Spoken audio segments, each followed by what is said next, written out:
3. 해석자의 집.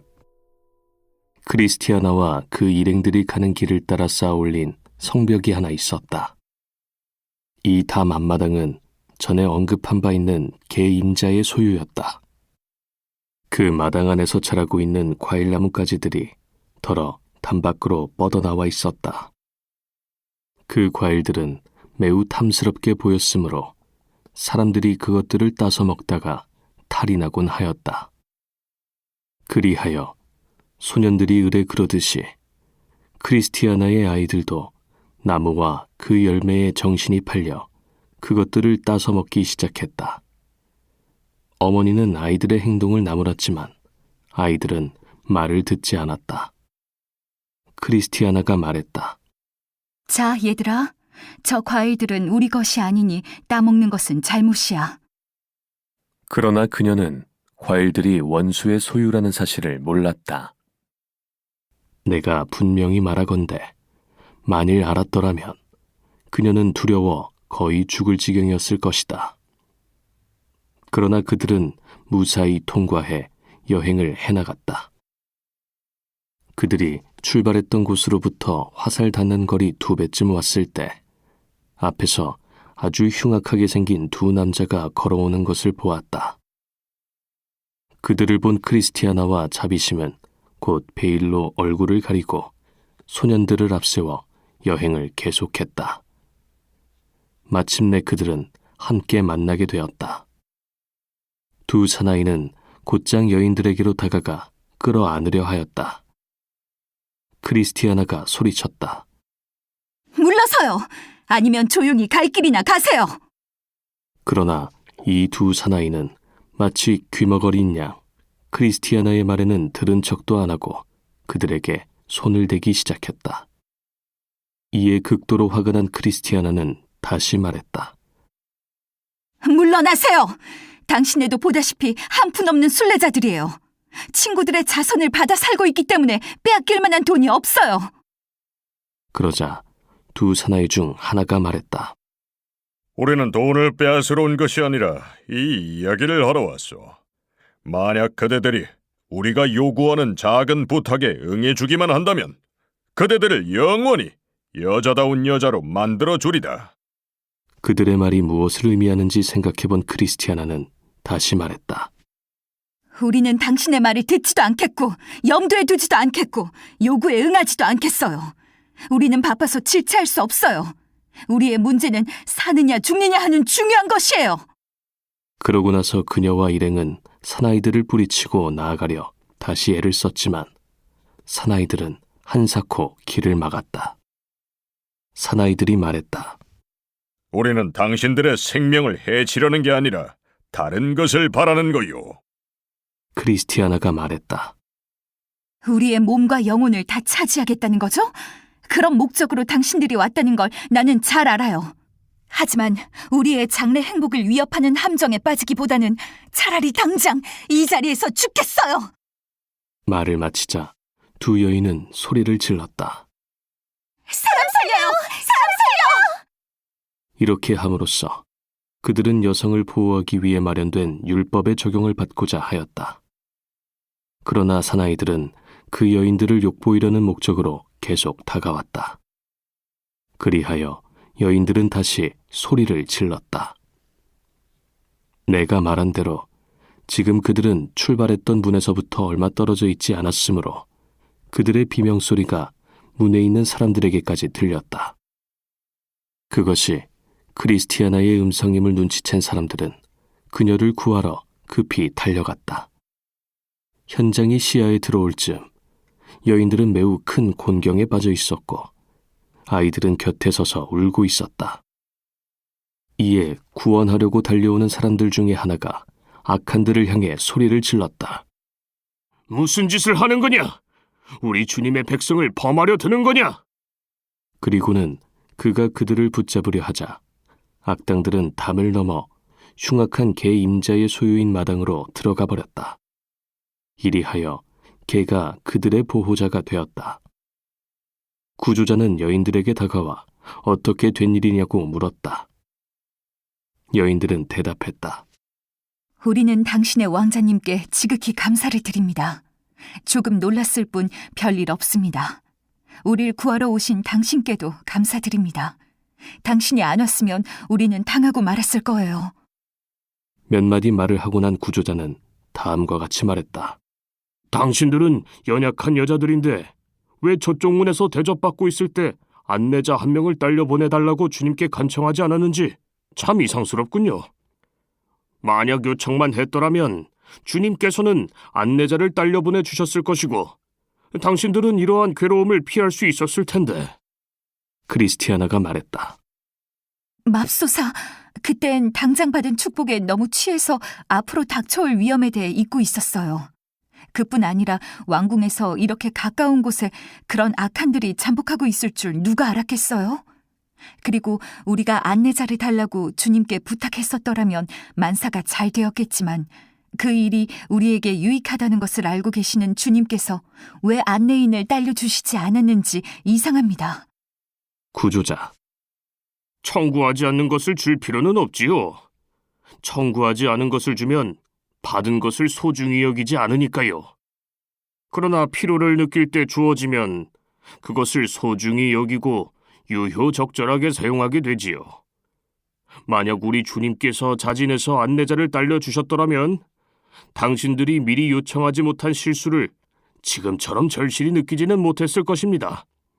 그러므로 모든 일이 합하여 선을 이루게 되지요. 당신들이 이번 일을 계기로 좀 더 세심해졌으니까요. 크리스티아나. 그럼 우리가 주님께 다시 가서 우리의 어리석음을 고백하고 한 사람을 딸려 보내달라고 부탁할까요? 구조자.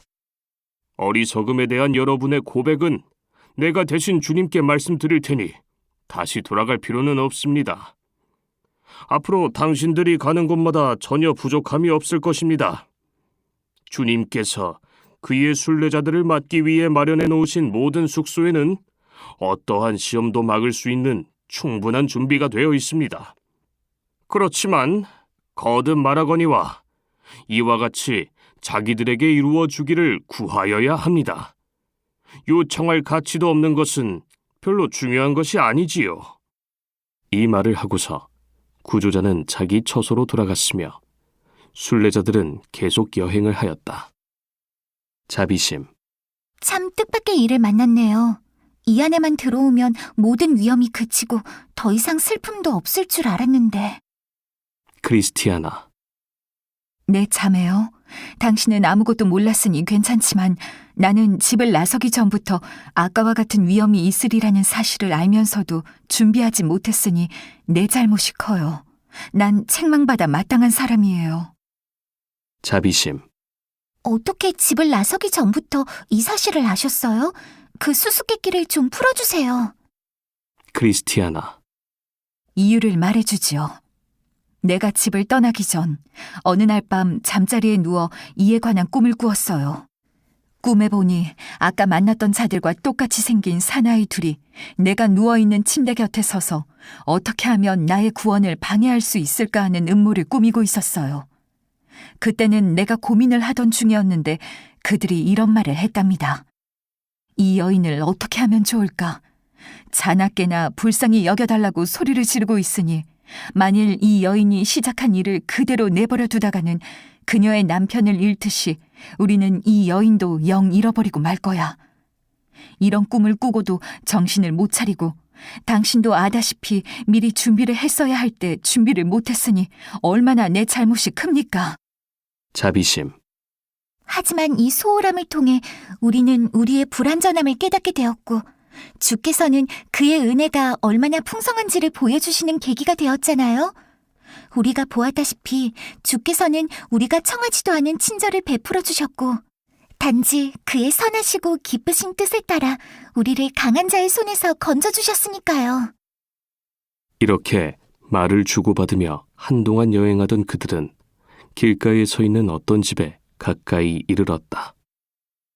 이 집은 순례자들에게 휴식을 제공하기 위해 지어진 집인데 이에 관한 자세한 묘사는 철로역정 제1부에 기록되어 있다.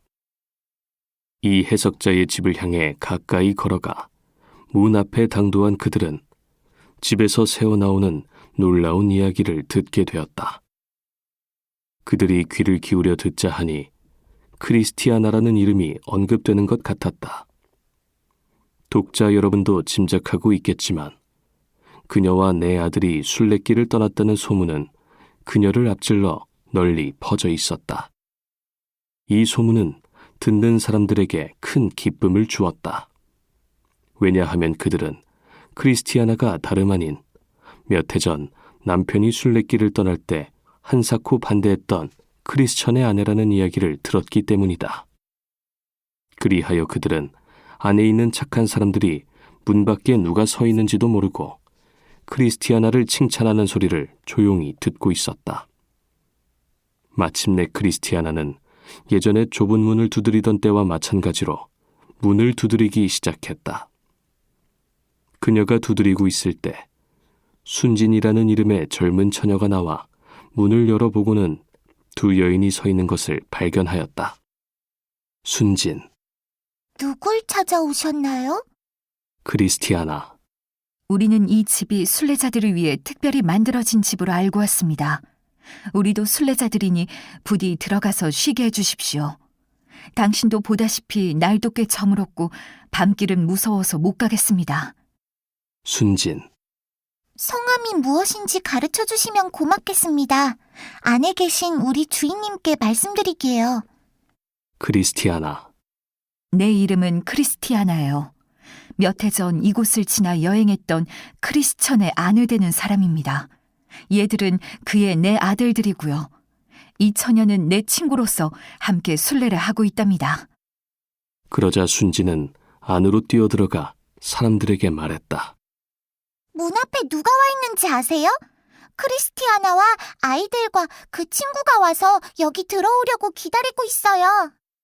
이에 사람들은 기쁨의 환성을 지르며 그들 주인에게 달려가 보고를 하였다. 주인은 문으로 나와 크리스티아나를 눈여겨보며 말했다. 그 착한 크리스천이 순례자 생활을 시작할 때 뒤에 남겨두었던 크리스티아나가 바로 당신입니까? 크리스티아나. 제가 바로 남편이 떠날 때 마음이 완악해져 그 이의 고통을 얕보고 혼자 떠나도록 버려두었던 그 여자입니다. 그리고 얘들은 그의 내 아들들입니다.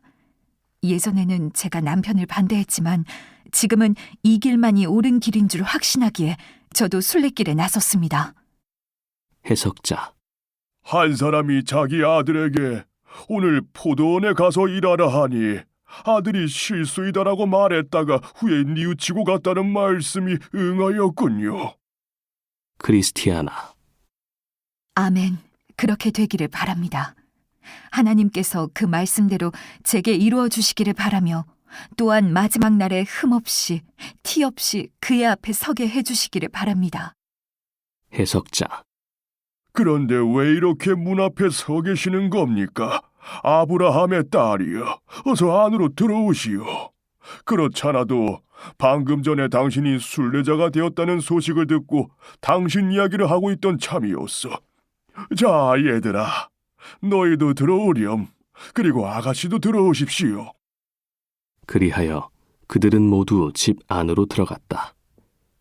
그들이 안으로 들어서자 사람들은 그들에게 앉아서 쉬라고 권하였다. 그들이 자리에 앉자 그 집에서 순례자들의 시중을 드는 이들이 그들을 만나려고 방으로 들어왔다. 그들은 크리스티아나가 순례자가 되었다는 소식에 기쁨을 감추지 못하고 계속 미소를 지었다. 또한 그들은 소년들을 바라보며 손으로 그들의 얼굴을 어루만져 환영의 표시를 했다. 그리고 자비심에게도 사랑스러운 인사를 하여 그들이 자기네 주인 집에 온 것을 극진히 환영했다. 잠시 휴식한 후 아직 저녁 준비가 안 되었으므로 해석자는 그들을 뜻깊은 방들로 안내하여 얼마 전 크리스티아나의 남편 크리스천이 보았던 것들을 보여주었다. 그리하여 크리스티아나 일행은 쇠창살 안에 갇혀있는 사람과 꿈을 꾸는 사람, 원수들을 무찌르고 나아갈 길을 연 사람을 보았고 여자가 낳은 자 중 가장 큰 자의 초상화를 비롯해 크리스천에게 유익을 주었던 모든 것들을 구경하였다. 이것들을 구경한 크리스티아나 일행이 그 모든 뜻을 대충 이해하기를 기다려 해석자는 그들을 다른 방으로 데려갔다. 그 방에는 걸음 헤치는 갈퀴를 손에 들고 아래쪽만 쳐다보는 사람이 있었다. 그의 머리 위에는 천국의 면류관을 손에 든 사람이 서서 갈퀴 대신 면류관을 받으라고 타이르고 있었지만 갈퀴를 쥔 사람은 흥미없다는 듯이 거들떠보지도 않고 바닥에 쌓인 집과 조그만 나무 토막들과 흙만 긁고 있었다. 크리스티아나, 이 광경이 무엇을 뜻하는지 짐작할 수 있겠어요. 저 사람은 이 세상에 사는 인간을 상징하는 것이지요. 그렇지요, 선생님? 해석자, 바로 맞추었습니다. 그리고 저 갈퀴는 인간의 육신적인 마음을 나타냅니다. 당신이 보다시피 저 사람은 하늘 면류관을 손에 들고 그를 부르는 사람의 음성에는 아랑곳하지 않고 오직 바닥에 널려있는 집과 잔, 나뭇가지들과 흙을 긁는 데만 열중하고 있지요. 이 모습은 사람들 가운데 천국을 다만 하나의 우화로 생각하고 물질만이 실제하는 것이라고 여기는 자들이 있음을 보여줍니다. 또 저렇게 땅만 바라보고 있는 것은 세상 물질이 사람의 마음을 주관하게 될 때 그 마음을 하나님으로부터 멀어지게 만든다는 뜻입니다. 크리스티아나, 아, 이 걸음 갈퀴로부터 나를 건져주소서. 해석자, 사람들은 갈퀴에 거의 녹이 쓸 때쯤 되어야 그런 기도를 하지요. 나를 부유하게 마옵소서라는 기도는 만에 하나 있을까 말까지요. 대부분의 사람들은 집이나 나무 토막, 흙 같은 것들만 열심히 추구하고 있지요. 이 말에 자비심과 크리스티아나는 눈물을 흘리며 말했다. 슬프지만 그게 사실입니다. 그 다음에 해석자는 그들을 그 집에서 가장 좋은 방으로 안내하였다. 그 방은 지극히 화려한 방이었는데 해석자는 그들에게 방을 둘러보고서 혹시 유익이 될 만한 것이 있는지 찾아보라고 하였다.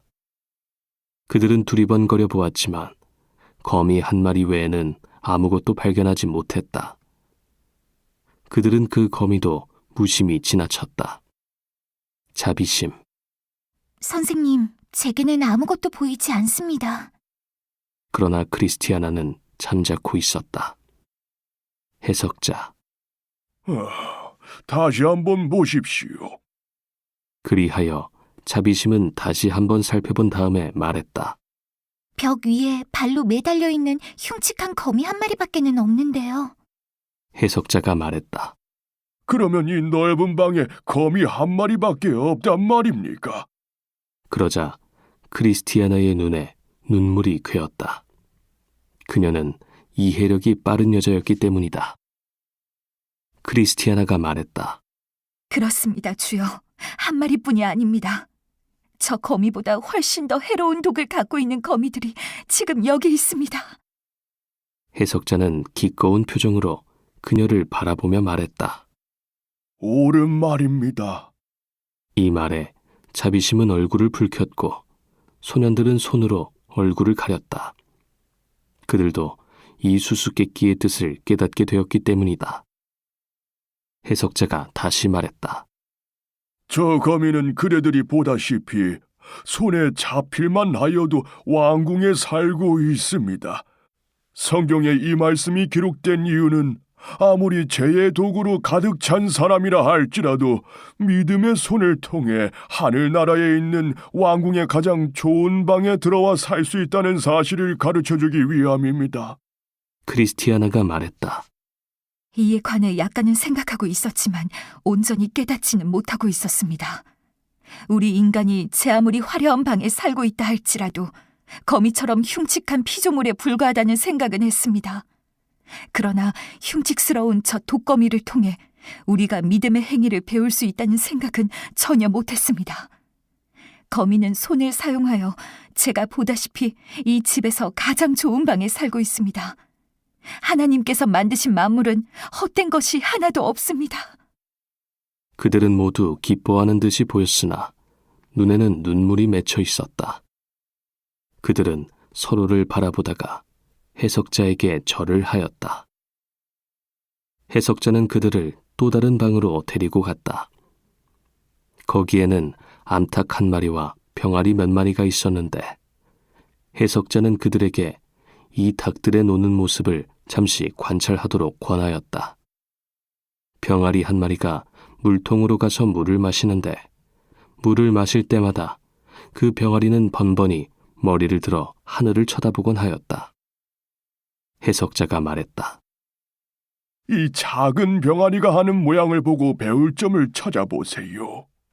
이 병아리는 번번이 위를 쳐다봄으로써 거기서부터 자비가 내려온다는 사실을 인정하지 않습니까? 자, 이제 다른 점을 또 살펴보세요. 그리하여 그들은 주의를 기울여 관찰을 하였고 그 결과 암탉이 다음 4가지 방식으로 병아리들을 다룬다는 사실을 발견하였다. 1. 일반적으로 병아리들을 부르는 소리가 있는데 암탉은 하루 종일 이 소리를 내었다. 2. 특별히 부르는 소리가 있는데 이런 소리는 가끔씩 내었다. 3. 병아리들을 품에 안을 때 나는 소리가 있었다. 4. 크게 외치는 소리가 있었다. 해석자가 말했다. 이제 이 암탉을 당신들의 임금님으로 또 병아리들을 순종적인 그의 백성으로 비유해 보시오. 이 암탉과 마찬가지로 임금님께서도 동일한 방식으로 그의 백성들을 다루십니다. 그는 일반적 부르심을 통해서는 아무것도 주시지 않습니다. 그러나 특별한 부르심을 통해서는 항상 무언가를 주십니다. 또한 그는 부드러운 음성으로 그들을 불러 날개 아래 품어주십니다.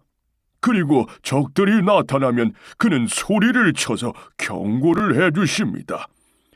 내 사랑하는 이들이여, 내가 암탉과 병아리가 있는 이 방을 특별히 택해 보여주는 이유는 그대들이 여성이므로 쉽게 깨달을 수 있으리라고 보았기 때문입니다. 크리스티아나가 말했다. 선생님, 좀 더 구경을 시켜주십시오. 그리하여 해석자는 그들을 데리고 도살장으로 갔다. 거기서는 도살자 한 사람이 양을 잡고 있었다. 그들이 보니 양은 조금도 요동함이 없이 묵묵히 죽임을 당하고 있었다. 해석자가 말했다. 그대들은 이 양처럼 부당한 일을 당하더라도 원망이나 불평 없이 참는 법을 배워야 합니다.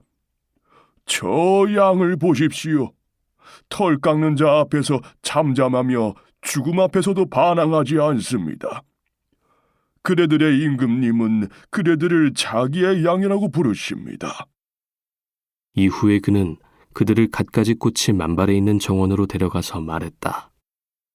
이 모든 것이 보이십니까? 크리스티아나가 말했다. 예, 그러자 해석자가 다시 말했다. 저 꽃들을 보면 크기나 모양, 색깔, 향기, 성질들이 다 다릅니다. 어떤 꽃은 훌륭하고 어떤 꽃은 보잘것없지만 정원사가 심어놓은 자리에 그대로 있으면서 결코 서로 다투지 않습니다. 그 다음에 해석자는 그들을 밭으로 데려갔다.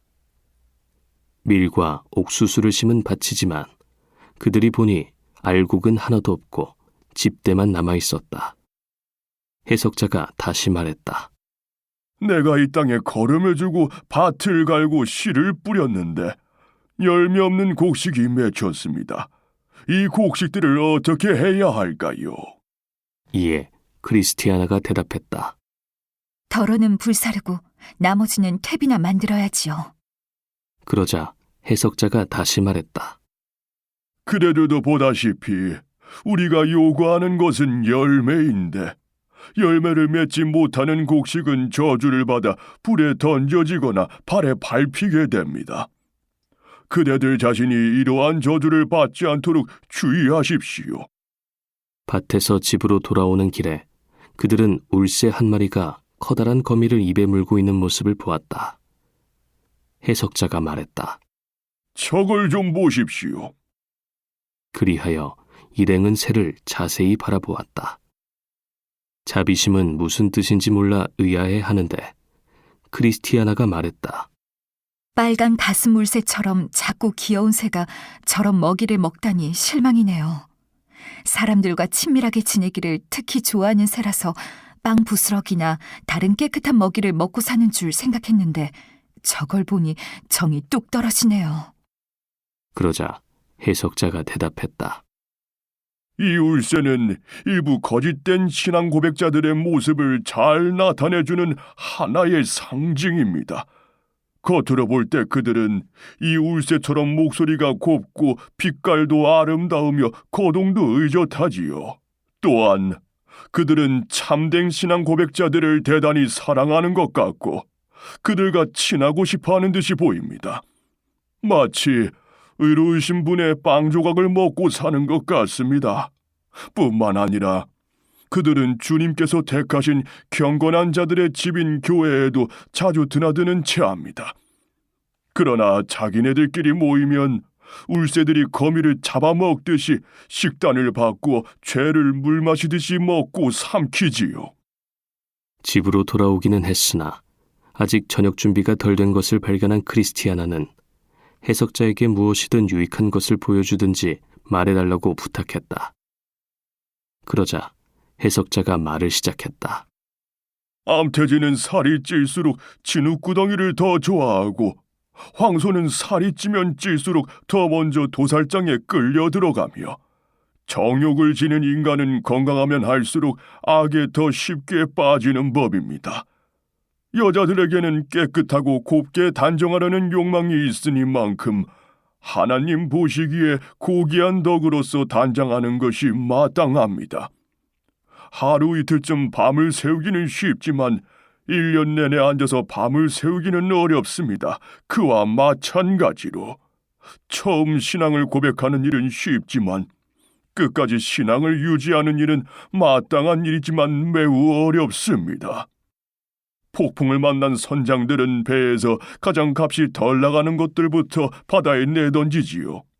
가장 값진 물건부터 내던지는 사람이 어디 있겠습니까?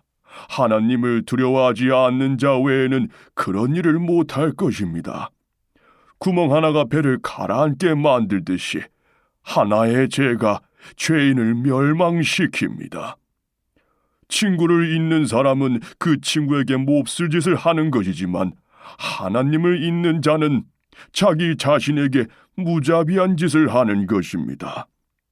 죄 가운데 살면서 내세의 행복을 바라는 자는 잡초씨를 심고 나서 곶간을 밀과 보리로 채우려고 생각하는 사람과 같지요. 올바른 삶을 살고자 하면 자신이 임종한 날을 늘 기억하면서 살아야 합니다. 생각의 변화와 수군거림은 세상에 악이 있다는 증거입니다. 하나님께서 가벼이 보시는 이 세상이 사람들에게 가치 있는 것으로 간주된다면 하나님께서 추천하시는 하늘나라는 얼마나 더 가치 있겠습니까?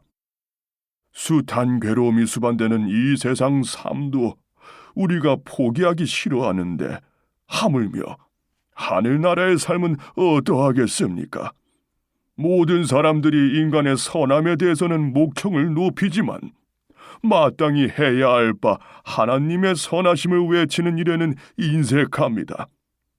우리가 고기를 실컷 먹고도 남길 때가 있듯이 예수 그리스도 안에는 세상의 요구를 충족시키고도 남을 만한 가치와 의가 들어있지요. 말을 마친 해석자는 일행을 데리고 다시 정원으로 나갔다. 그는 한 나무를 그들에게 보여주었는데 그 나무는 속이 모두 썩었지만 아직 자라면서 잎을 내고 있었다. 자비심이 물었다. 이것은 무슨 뜻입니까? 해석자가 말했다. 겉은 훌륭하지만 속은 썩어버린 이 나무는 하나님의 동산 안에 사는 사람들에 비유할 수 있습니다. 그들은 입으로는 하나님을 높이 칭송하지만 실제로는 주님을 위해 아무것도 하지 않습니다. 그들의 잎사귀는 훌륭하지만 헛된 마음뿐이어서 마귀의 불쏘시개 통에 담길 불쏘시개에 불과합니다. 마침내 저녁 식사가 준비되었다. 식탁이 펼쳐지고 그 위에 모든 음식들이 차려졌다. 그리하여 그들은 식탁에 앉아 한 사람이 감사의 기도를 드린 후에 식사를 하기 시작했다. 그의 집에 유숙하는 손님들에게 식사 때 음악으로 대접하기를 즐겨하는 해석자는 음유 시인들을 불러 연주를 하게 했다. 그 중에는 노래하는 이도 한 명 있었는데 그는 매우 고운 음성의 소유자였다. 그의 노래는 다음과 같았다. 주님만이 나의 부양자시라. 나를 먹여주시니 부족함 전혀 없어라. 네, 무엇을 더 바라리요? 노래와 음악이 끝나자 해석자가 크리스티아나에게 물었다. 처음에 그대는 어떤 동기로 순례자 생활을 시작하게 되었습니까? 크리스티아나가 대답했다. 첫 번째로 내 마음에 충격을 준 것은 남편과의 이별이었습니다. 나는 이를 진심으로 슬퍼하였지만 그것은 모두 자연적인 애정에 불과했습니다. 그 다음에 내 남편의 고민과 순례 행위가 생각났습니다. 그리고 그가 길을 떠나기 전에 버릇없이 굴던 나의 행위가 죄의식이 되어 제 마음을 사로잡았습니다. 그때는 정말 연못에 빠져 죽고 싶은 심정이었어요. 그러다가 마침 남편이 행복하게 지내는 꿈을 꾸었고 또 그가 살고 있는 나라의 왕이 보내신 초청장을 받게 되었어요. 꿈과 편지가 제 마음에 강하게 작용하여 이 길을 떠나지 않고는 못 베기게 만들었습니다. 해석자. 집을 나서기 전에 방해를 받지 않았나요? 크리스티아나. 받았어요. 제 이웃에 사는 겁쟁이 부인이 찾아와서는 제가 하려는 필사적인 모험은 어리석기 짝이 없는 짓이라고 말했어요. 이 여자는 사자가 무서우니 돌아가자고 제 남편을 꿰던 사람의 딸이었어요. 또 그녀는 제 남편이 노상에서 겪은 온갖 어려움과 고난을 주워 섬기면서 저를 낙담시키려고 하였어요. 그러나 저는 이 모든 방해를 용케 넘겼지요. 하지만 저는 꿈 때문에 무서워요. 꿈에 저는 흉악하게 생긴 두 남자를 보았는데 그들은 제 계획을 좌절시킬 음모를 꾸미고 있었어요. 그래요. 그 자들의 모습이 여전히 제 기억에 남아있어서 만나는 사람마다 혹시 그들이 나에게 해를 끼쳐 이 길에서 벗어나게 만들려는 자들이 아닌가라는 의심이 들게 만들어요. 남에게 별로 알리고 싶지 않은 이야기지만 내 주께 말씀드리겠어요. 좁은 문을 지나 이곳으로 오는 사이에 우리 두 사람은 큰 봉변을 당할 뻔했어요. 그래서 사람 살려 하고 소리를 쳤죠. 우리를 봉변치려던 그 두 남자는 제가 꿈에서 본 두 남자와 모습이 비슷했어요.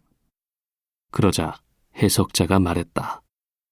그대의 시작이 좋았으니 종말은 더욱더 좋을 것입니다. 그리고 나서 그는 자비심을 바라보며 말했다. 당신은 어떤 동기로 여기까지 왔소, 아가씨? 이에 자비심은 얼굴을 붉히고 몸을 떨면서 잠시 아무 말도 하지 못했다. 해석자가 말했다. 두려워 마십시오. 다만 믿는 마음으로 당신의 생각을 이야기해 보시오. 그러자 자비심이 이야기를 하기 시작했다. 선생님, 저는 참으로 체험이 적기 때문에 침묵을 지키고자 하는 거예요. 저는 체험이 적어서 결국 도중 하차할 것 같은 두려움에 빠지곤 해요. 크리스티아나 아주머니는 환상과 꿈을 말씀하시지만 제게는 그런 것이 없었어요.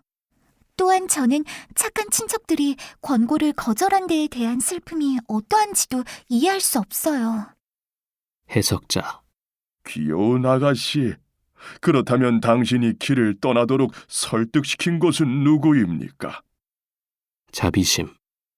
예, 여기 있는 제 친구분이 우리 마을을 떠나시려고 짐을 꾸리고 있을 때 저와 또 한 여자가 우연히 이분 댁을 방문하게 되었어요. 문을 두드리고 들어가 보니 아주머니께서 짐을 꾸리고 계시지 않겠어요? 그래서 무슨 일이냐고 물었죠. 그러자 아주머니께서는 남편에게로 오라는 전가를 받았다고 하시면서 꿈 이야기를 해주셨어요. 꿈에 보니 아주머니의 남편께서 불멸의 사람들과 함께 기이한 곳에 사시는데 면류관을 쓰고 수금을 켜면서 왕자님과 함께 한 상에서 먹고 마시며 자기를 그곳으로 불러주신 주님께 찬양을 돌리고 계셨대요. 아주머니의 말을 듣고 있자니 내 마음이 속에서 불 붙는 것 같은 느낌이 들었어요. 그리고 마음속으로 말했답니다. 만약 저 말이 사실이라면 나도 부모와 고향을 떠나 할 수만 있다면 크리스티아나와 함께 길을 떠나야지 하고요. 그래서 저는 아주머니께 다시 한번 이것들이 사실이냐고 묻고 나도 그녀와 함께 갈 수 있느냐고 물었답니다. 그때 이미 저는 우리 도시가 멸망의 위험 속에 있어 더 이상 살 수 없는 곳임을 알고 있었습니다. 하지만 저는 무거운 마음으로 길을 떠나왔습니다. 길을 떠나기 싫어서가 아니라 뒤에 남겨둔 숱한 친척들 때문이었습니다. 이제 기왕 길을 떠났으니 온 마음을 다해 할 수만 있으면 크리스티아나 아주머니와 함께 그녀의 남편과 왕이 계신 곳에 가고자 합니다. 해석자. 진리를 의지하고 나아온 만큼 당신의 출발은 훌륭합니다. 당신은 룻과 같은 여자입니다. 룻은 나오미와 그 하나님 여호와를 사랑하였기 때문에 부모와 고국을 떠나기 전에는 알지 못하던 백성과 살아갔지요. 이제 내가 보아스의 말을 빌려 그대에게 축복합니다. 여호와께서 네가 행한 일에 보답하시기를 원하며 이스라엘의 하나님 여호와께서 그 날개 아래에 보호를 받으러 온 내게 온전한 상 주시기를 원하노라. 저녁 식사가 끝나자 잠자리가 준비되었다. 여자들은 각각 한 방을 차지하였고 소년들은 함께 한 방에 들었다. 자리에 누운 자비심은 기쁨으로 잠을 이룰 수 없었다. 자신이 결국 버림을 받지 않을까 하는 의혹이 그 어느 때보다도 멀리 사라져버렸다. 그리하여 자리에 누운 채 그녀는 자기에게 이렇게 큰 은총을 내려주신 하나님께 찬양을 돌렸다.